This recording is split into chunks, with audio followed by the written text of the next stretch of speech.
and welcome to the Morningstar series, Ask the Expert. I'm Emma Wall and I'm joined today by John Husselby, Head of Multi-Asset for Liontrust. Hi, John. Hello there.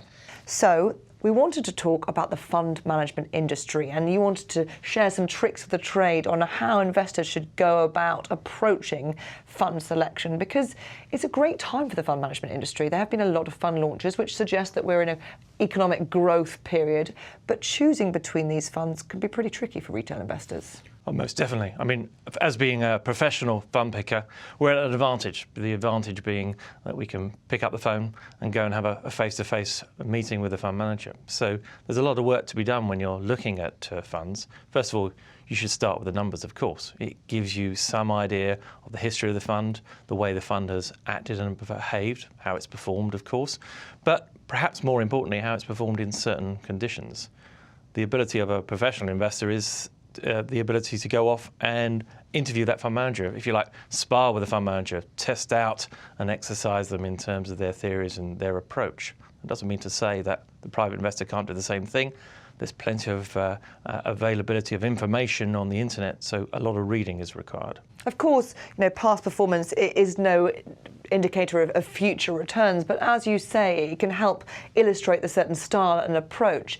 And without past performance, I think you are on the back foot, you say. A newly launched fund will not have this information available. No, typically it won't. If it's a new fund in a new area and a new asset class, then yeah, you're a little bit stuck. Where do you start from? How do you start to compare the past to the future?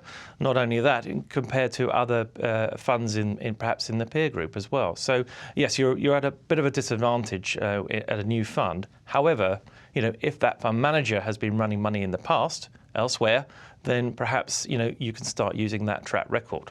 And we have got a couple of examples of fund launches in recent years where that's been the case. Richard Pease, going from Henderson to Crux, of course, took his fund with him. Neil Woodford launched a very, very similar fund with Woodford Funds than he had been managing at Invesco Perpetual. Putting those to one side, if we're talking about a brand new fund, what's the kind of magic number that we're looking for, the track record where you think that helps to illustrate how a fund manager invests? Well, the industry seems to think it's 3 years, and I would say perhaps it's at least 3 years. But I think you've got to start looking at a market cycle. Now, what's the definition of a market cycle? It might be 5 years, it might be 7 years, it might be 10 years. So we really are looking for a track record which is at least 5, 7 years old for a brand new manager. As I said, if that manager has previous experience, then there's no two ways about it. You can tag on the end his previous experience to that fund and start analysing it. But typically speaking, you've got to wait more than 3 years. Because, of course, there are a lot of bond managers around now who have only ever invested when bond prices are going up because the bond rally lasted for so long.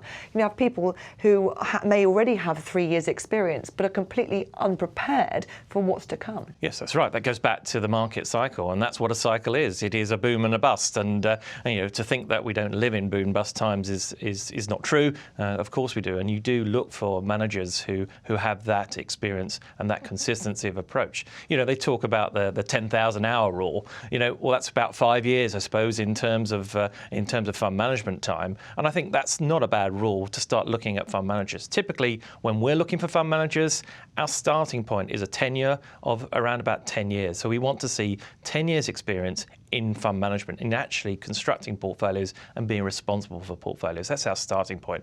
And with 5,000 funds plus out there, they're quite easy to find. John, thank you very much. This is Emma Wall from Morningstar. Thank you for watching.